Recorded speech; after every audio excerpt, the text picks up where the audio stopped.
በኢትዮጵያ የሚገኘው የአሜሪካ ኤምባሲ ማሳሰቢያ አውጥቷል። ከፍተኛ ድንጋጤን የፈጠረው አዲሱ ካርታ ምን አካቷል?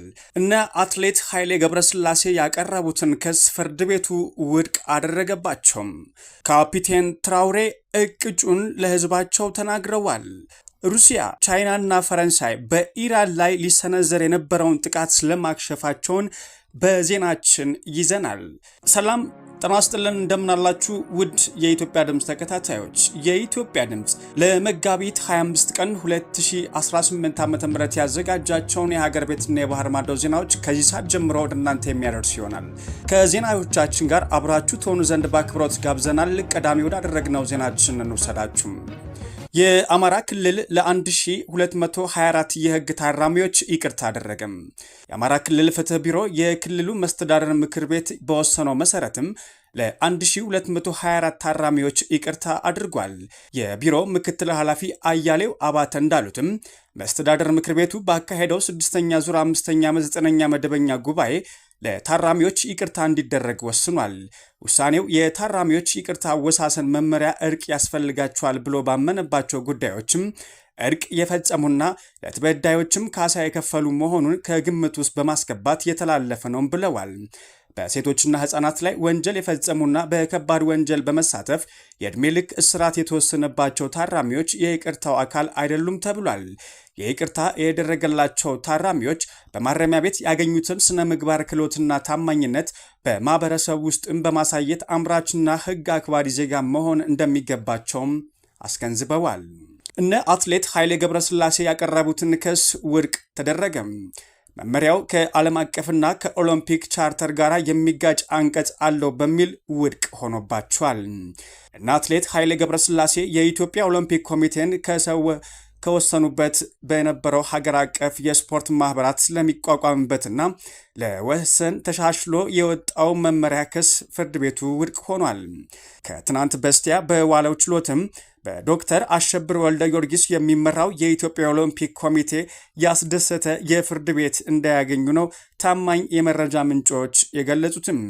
እንደዚሁ የመረጃ ምንጮች እንደገለጹት ከሆነ እነ አትሌት ኃይሌ ገብረስላሴ የኢትዮጵያ ኦሎምፒክ ኮሚቴን ከከሰሱበት የነበረው ሀገር አቀፍ የስፖርት ማህበራት ስለሚቋቋምበት ሁኔታ ለመወሰን ተሻሽሎ የወጣው መመሪያ ቁጥር 50/2014ን አስመልክቶም ጉዳዩን ሲመረምር የነበረው ፍርድ ቤት መመሪያው ከዓለም አቀፍ ሕግ በተለይም ደግሞ ከኦሎምፒክ ቻርተር ጋር የሚጋጭ ነው በሚል ከሱ ውድቅ መደረጉን የፍርድ ቤት ምንጮች ገልጸዋል። ሁለቱን ወገኖች ግራና ቀኝ ሲያከራክር የቆየው የፌዴራል ከፍተኛ ፍርድ ቤት ልደታ ምድብ የፌዴራል አስተዳደር ስነ ስርዓት በዋለው ችሎትም በእነ አትሌት ኃይሌ ገብረስላሴ የቀረበው ክስ ዓለም አቀፍ የስፖርት ማህበራት ስለሚቋቋምበት ሁኔታ ለመወሰን ተሻሽሎ የወጣው መመሪያ ቁጥር 50/2014 አገር አቀፍ በተለይም ከኦሎምፒክ ቻርተር ጋር የሚጋጭ ነው በማለት ክሱን ውድቅ አድርጓል። በዕለቱ ጉዳዩን ሲመረምር የዋለው ችሎት መመሪያው ሊከለስ ይገባል በማለት ክሱን በፌዴራል አስተዳደር ስነ ስርዓት አዋጅ ቁጥር 1182/2013 አንቀጽ 16 ንዑስ አንቀጽ 2 መሰረትም ከመረመረ በኋላ ለእነ አትሌት ኃይሌ ገብረስላሴ ክስ መነሻ የሆነው መመሪያ ውድቅ ተደርጎም የይግባኝ መብት ተጠብቆ መዝገቡ ተዘግቶ ወደ መዝገብ ቤት እንዲላክ ተደርጓል ነው የተባለው። አቶ ጌታቸው ረዳ የምክክር ሂደቱም በክልሉ ያለመከናወን ጥያቄ ሲያነሱ በጣም ነው ግርም ያለኝ። ያንን ለማድረግ የሚያስችል ስልጣን ባላቸው ጊዜ ያን አላደረጉም ሲሉ ኮሚሽነር መላኩ ወልደ ማርያም ተናገሩም። በአዲስ አበባ ሲካሄድ የቆየው የመጀመሪያው ዙር የትግራይ ክልል የአጀንዳ ማሰባሰብ ሂደት በዛሬው ዕለት ተጠናቋል። ኮሚሽኑ በክልሉ ተገኝቶ ሌሎች ሂደቶች ለማድረግ ለጊዜያዊ አስተዳደሩም ጥሪውን አቅርቧል ነው የተባለው። የክልሉ የአጀንዳ ማሰባሰብ ሂደት በአዲስ አበባ መካሄድ ብዙ ጥያቄዎች እያስተናገደም ይገኛል። በዛሬው ዕለትም የመርሃ ግብሩ መጠናቀቅ አስመልክቶ ለመገናኛ ብዙሃን መግለጫ በሰጠበት ወቅትም ኮሚሽነር መላኩ ወልደ ማርያም ጉዳዩ ላይ ምላሽ ሰጥቷል። በምላሻቸው አቶ ጌታቸው ረዳ ከተሾሙበት ጊዜ አንስቶ ያለመታከት ተነጋግረናል። በሌሎች ክልሎች አስተዳዳሪዎች ናቸው ገብተን እንድንሰራ ምቹ መደላደል የሚፈጥሩት። አንዳንዶቹ ሳንጠይቅም ገብተን እንድንሰራ ይፈቅዳሉ። በትግራይ ያልተደረገም ብለዋል። አያይዘውም ለጻፍነው ደብዳቤ እንኳን ግልጽ የሆነ የደብዳቤ ምላሽ አላገኘንም ሲልም ሊመሰረትበት ይገባል ሲሉ ኮሚሽነሩ መላኩ ወልደ ማርያም ተናግረዋል። አቶ ጌታቸው ረዳ የምክክር ሂደቱ በክልሉ ያለመከናወን ጥያቄ ሲያስነሱ በጣም ነው ግርም ያለኝ። ያንን ለማድረግ የሚያስችል ስልጣን ባላቸው ጊዜ ያን አላደረጉም ሲሉም አክለዋል። ኮሚሽነር መላኩ ሲቀጥሉም ከዛም በኋላ የተረከቡት ሌተናንት ጀነራል ታደሰ ወረደ ኃላፊነት ሲወስዱም ሊያከናውኑ ግዴታ ከገባቸው አንዱ የምክክር ሂደቱን ማሳለጥ እንደነበረም ተናግረዋል። ሆኖም በተደረገው በዛ ሁሉ ውይይት እሺ የለም እምቢ የሚል መልስ ነው የሚገባን ሲሉም ተናግረዋል። ኮሚሽነር መላኩ ወልደ ማርያም መጨረሻ ላይ ጊዜያዊ አስተዳደሩ በ5 ዞኖች መጥታችሁ የምክክር ሂደት ማከናወን ትችላላችሁ ብሎ ነግሮን ሲያበቃም ንግግሩ እውነት መስሎን ባለሙያዎቻችን ስራ እየሰሩ እቅድ ሲያወጡም ፕሮግራም ሲነድፉና ሲያዘጋጁ 10 ቀናት ከቆዩ በኋላ የህንፃ ጉዳይ መጣ ተባለ። በዛ እንዲቆም ተደረገ በማለትም አብራርተዋል። ኮሚሽነር መላኩ እንደገለጹትም እውነት ለመናገር ሂደቱ የሚያኮላሽ አይደለም። በሆነው ነገር እናዝናለን። የህንፃ ጉዳይ ግን የስራ ሂደቱ የሚያስቆም አልነበረም ብለዋል። የኮሚሽኑን ይህ ሂደት በክልሉ ማድረግ ሳይፈለግ ቀርቶ አለመሆኑን ሊታወቅ ይገባል ያሉት ኮሚሽነሩ መላኩም ፍላጎቱ የለም እዛ በማለት ገልጿል። ህወሓት ህጋዊ ሰውነት እንደሌለው ተደርጎ ቢወሰድም እኛ ግን ህጋዊ ሰውነት እንዳለው አካል የህወሓትን አመራሮች አነጋግረናል። ይሄ ኮሚሽኑ ምን ያህል ርቀት እንደሄደ የሚያሳይ ነው ብለዋል። በክልሉ ያለው አካል ካልፈቀደ ምን አድርገን ነው እኛ የምንገባው? ግብ ልንፈጥር ነው፣ ባለሙያዎቻችን ችግር ውስጥ ልንጥል ነው ሲሉም የተደረጉትን ጥረቶችም ገልጸዋል።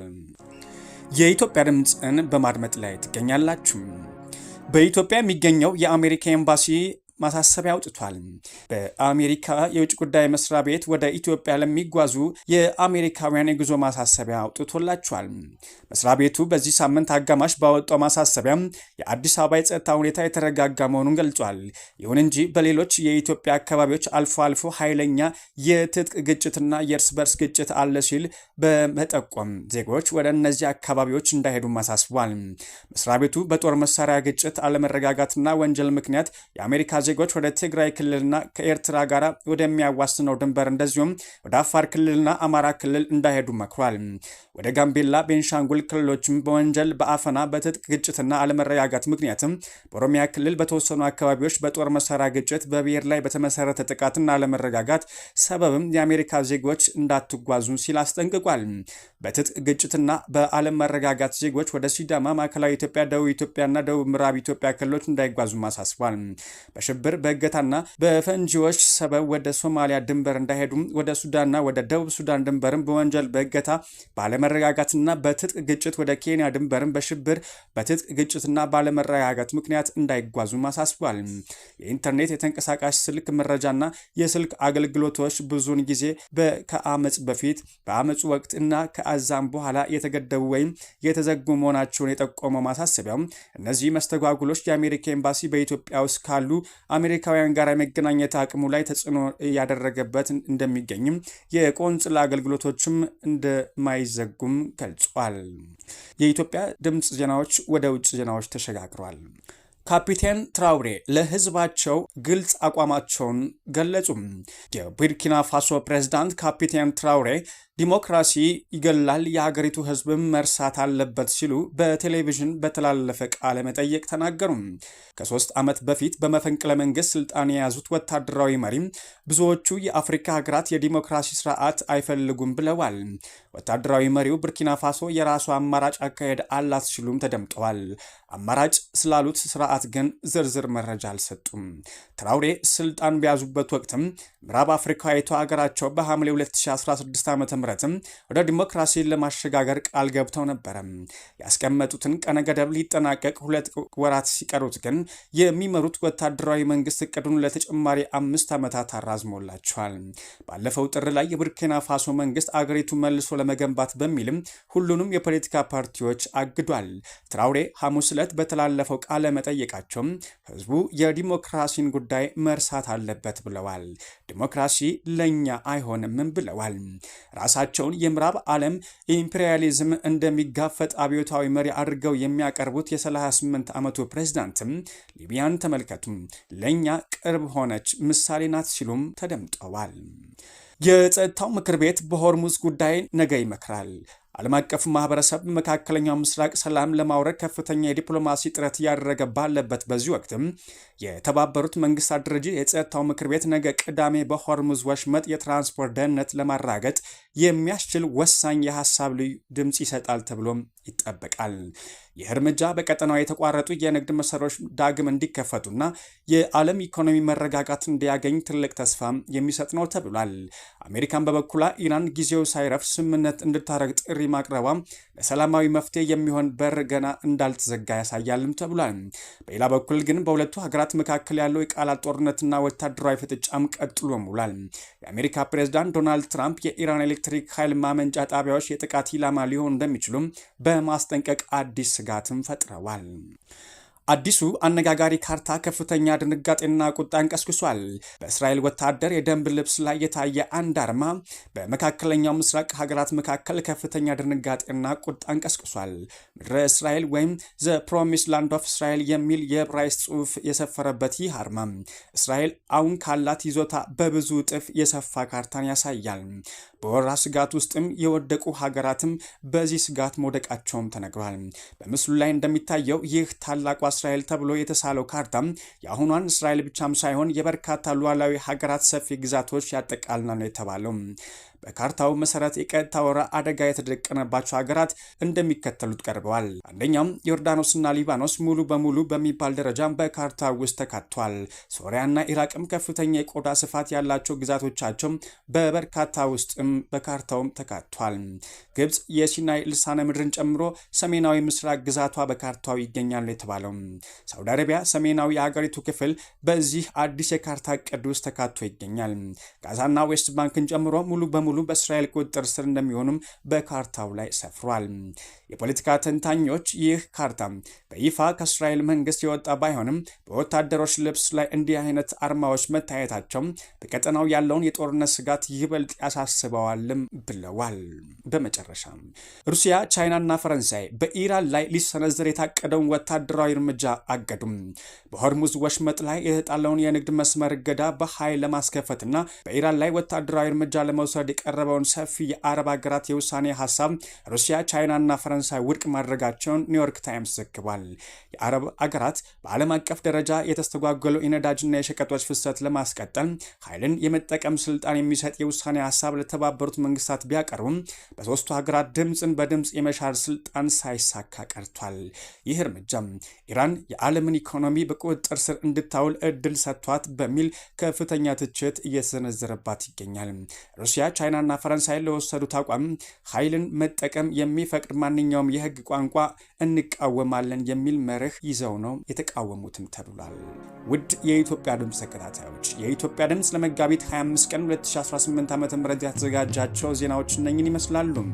ከዜናዎቻችን ጋር አብራችሁ ስለነበራችሁ ከልብ እናመሰግናለን። ሰላምን ተመኘን።